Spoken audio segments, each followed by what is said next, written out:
describing the 2017 national elections as marred with violence, with over 70 election petitions filed before the courts of disputed returns.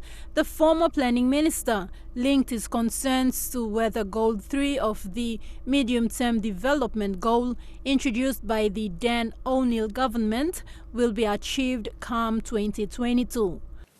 So the process was started by the previous government.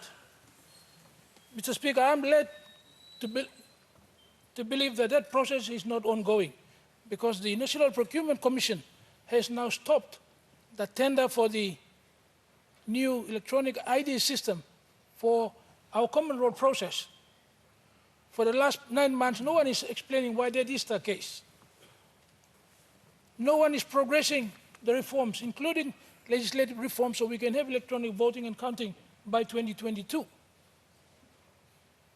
Mr. Speaker, this responsibility comes directly under the Prime Minister.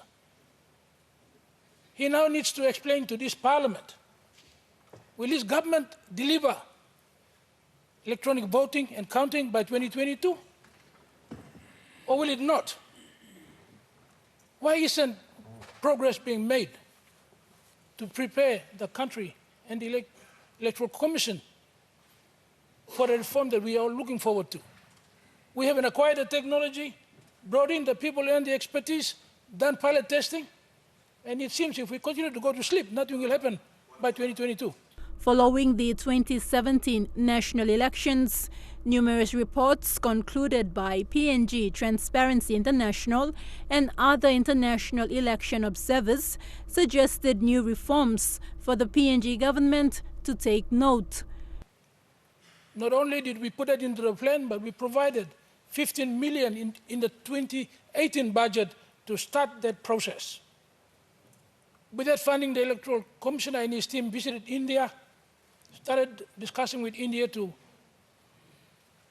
bring technology and support from the Indian government to reform our process and bring in electronic voting and counting by 2022, so we can guarantee fair, safe, and a true election in this country for the first time. This includes the introduction of a biometric voting system that is predicted to cut down on foul plays during the voting and counting period.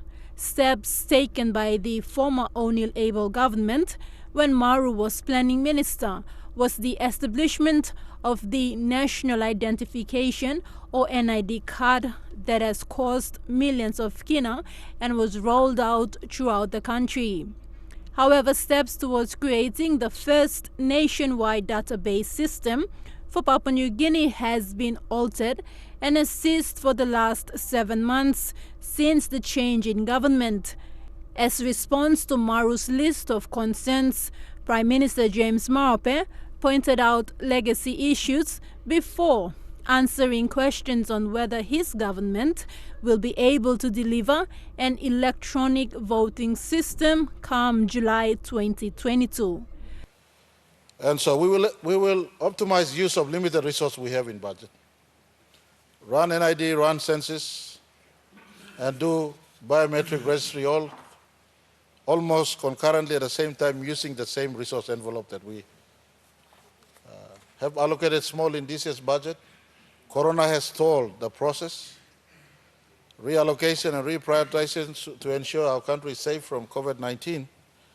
But Planning Minister, Treasurer, Finance Minister have kept Census 20 update and NID and this biometric process within our radar so that we can run them together and hopefully deliver a program that is cost-effective, cost-conscious, as well as getting the outcome we want. That means including registering our population, linking to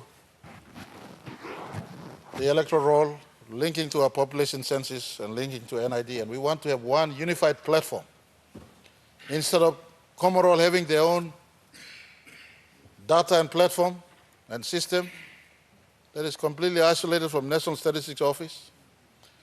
National Statistics has its own data and statistics that is completely different from the so-called PET O'Neill-Abel NID program. These are misfired efforts of past that we want to clean up so that we put limited money to good use and run systems and run these sort of key important national programs correctly, efficiently, achieve the result at the earliest. Seklagunga, National EMTV News.